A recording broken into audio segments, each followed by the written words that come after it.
And so it is my honor to say that by the powers vested in me by the City of New York, I now pronounce you husband and wife. John, you may kiss your bride. The biggest challenge for couples is really the fact that they aren't on the same page. And it's really, like anything else, communication. It's just, if you know where each other is coming from, you can get to some kind of compromise. And that's a good lesson for a lot of things in life, but certainly with your spouse that you're going to spend hopefully the rest of your life with. The first tip is to first decide what name you're going to be. It's really important. You can be whatever name you'd like to be, but whatever you do, you want to be consistent with that name for when you're setting up your bank accounts, when you get your driver's license, and you need to change your Social Security card to whatever name you choose, so that later on you don't have a letter audit from the IRS saying, "Who are you?" The next thing you have to decide is how you're going to set up your accounts. Are you going to keep things separately?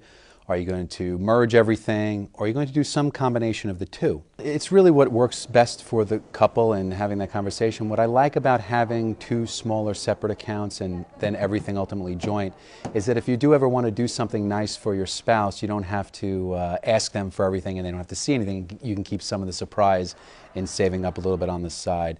But it has to be an account that you can keep without having a lot of excess fees on a monthly basis. You really want to have a discussion on who's going to pay the bills at the end of each month. What has to happen is the person who's relinquishing control to the other person just has to know that that other person is the CFO of the family now.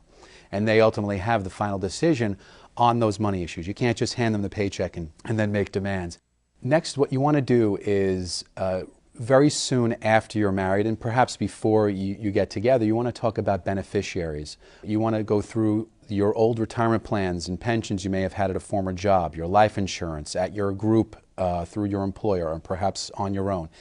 Anything that has a beneficiary, you need to consider, are we going to update that to my new spouse? We often find there is a saver and a spender between the two. Even though you might not classify yourself as one or the other, when you put two people together that actually do get together, one person does lean one way and one person leans the other, so there will be a saver and a spender.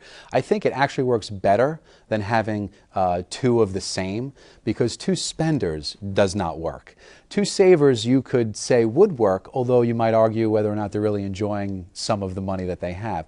Oftentimes I find there is some kind of an opposite that does attract there, and it works out really well. You complement each other. So I think it can work well to do a combination of saving enough for the future, but also enjoying enough today, and that really makes for a good long-term relationship. It's a good job.